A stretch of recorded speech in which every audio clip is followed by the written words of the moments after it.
think we've got to be really tap the brakes about this perhaps being, we're turning the page on a new democratic Iran. I think that is just not what's in the cards, and hence back to the question, what does Trump define now as regime change and sufficient to turn off the war machinery? So we then presume that there's enough intelligence to point out to Israel and America about who the next in line may be, the next few people in line may be, and that there's intelligence enough about their locations that there will have to be further strikes to take out option, B, C and D here.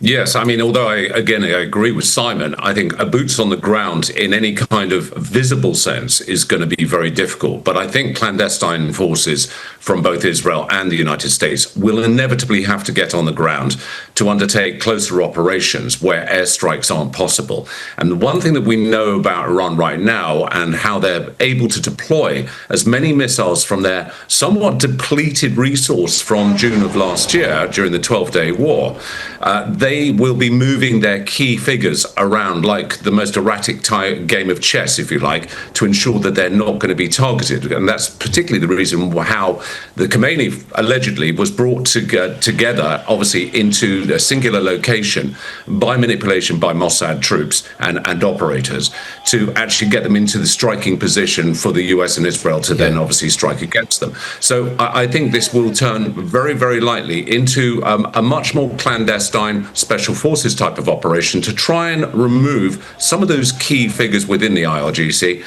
but we're not going to see any mass military going on the ground. I think that would be disastrous potentially. Brief question to each of you. It would seem fanciful that the exiled prince, I think, is living in Germany or appeared in Germany. There's going to be no chance of him really, or if he can return, but certainly not assuming any power that was remembered from 47 years ago, surely. No, and I don't think any time soon. I think it'd just be a profoundly unwise move to be thinking that the time is ripe to bring in the presumptive leader of a transition to democratic Iran. The facts on the ground are just not inimical to that outcome. Yeah, and we'll very briefly, obviously, I completely agree with that. And we'll very briefly, I mean, obviously the Gulf regions are smarting, aren't they? Dubai certainly never expected to be, drone attacked in any capacity. You would imagine now that there's going to be a fair shift of all of those neighbours going, hang on, where do we sit here and what next? Huge wild card, Michael. Well, I think all their neighbours are going to...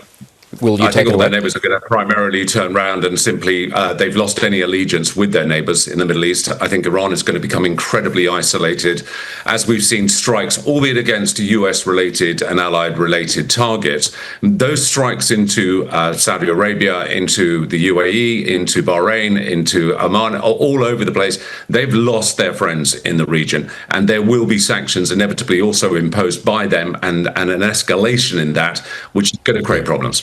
Good point to leave it on. Will Geddes, Simon Jackman, thank you so much for joining us this Sunday evening. Pleasure. Thank you. Our foreign editor, Hugh Whitfield, joins me at the desk now. Hugh, we saw Trump speaking. The Ayatollah used to say death to America. In the end, it was America that killed him. But this is almost 50 years of aggression between the two countries. Yeah, it's difficult to overstate the level of enmity between the United States and Iran. It's almost difficult to remember that prior to the 1979 revolution, Iran was a strong ally of the West in the Middle East. The monarchical Shah ruling over Iran with the support of Western nations, including the UK and the US. That all fell apart in 1979 when the revolution put the hardline Islamist clerics in charge, and that really set up the falling apart of that relationship.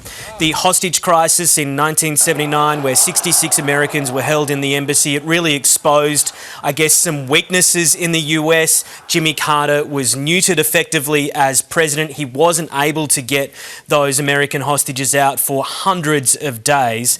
And it set up the next 4 decades, I guess, where the US is seen as the liberal democracy where freedom can reign, and that is everything that the Ayatollahs in Iran have hated. The idea of liberal democracy where people, including women, get to have a say in how they carry out their lives. Because keep in mind, these supreme leaders in Iran, the two Ayatollahs that we've seen over the last 40-odd years, they don't just rule politically, they rule religiously as well. They are in control of every single part of your life if you are an Iranian citizen. Control over politics and control over religion, and that's pretty much all you need.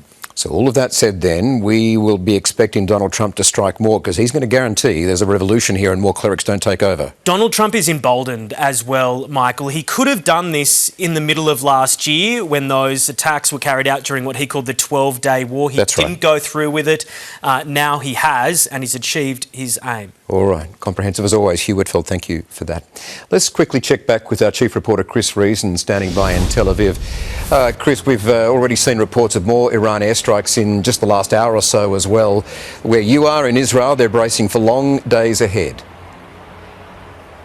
Oh, Michael, they're always braced for those types of days here. It's a well-practiced machinery. They know that these attacks can come at any time, either from Hamas in Gaza, Hezbollah up in Lebanon, the Houthis down in Yemen, and now, of course, the Iranians as well. It's a mechanism that's so well prepared here. Every single new building has shelters to run to whenever anything happens. So that is the Israeli existence. It's the interesting thing is the other countries that Iran has hit in the last 24 hours. Qatar, UAE, Bahrain, they're not used to this and they are totally in shock over everything that's happened. Still, it won't deter the Americans and Israelis. They're continuing on their bombing. A quick final thought. We brought you those pictures at the beginning of the show, the nose cam video of the IDF jets zeroing in on Tehran offices and infrastructure of the Republican Guard. A thought. Have they just taken out the next round of regime, the possible new officers that might be ready, have been preparing to step up into their new roles? Have they just taken out